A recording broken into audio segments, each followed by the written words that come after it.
ไปได้ข้าวกล้องหอมมะลิดำมาพี่น้องเดี๋ยวสิลองหุงมึงเดี๋ยวมันสิเป็นจังใดเดี๋ยวเฮามาว่ากันเป็นชื่อว่าข้าวกล้องพี่น้องมันสิแข็งนิดจักหน่อย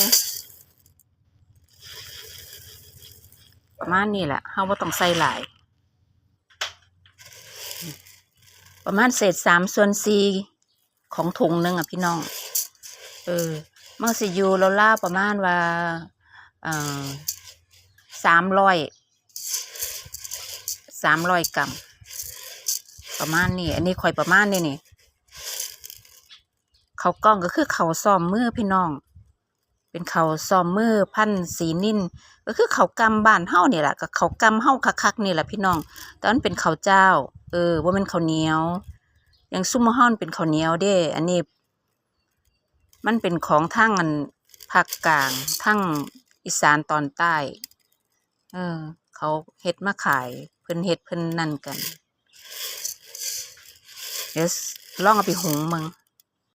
ใส่น้ำสะอาดลงไปพี่น้องแล้วก็เศร้าแหน่จักหน่อยนึง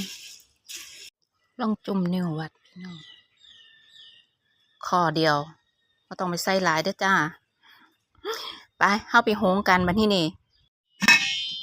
ปิดฟ้าสุกแล้วจ้าพี่น้องงามบ่ข้าวเดียวนึงพี่น้องมากินน้ำกัน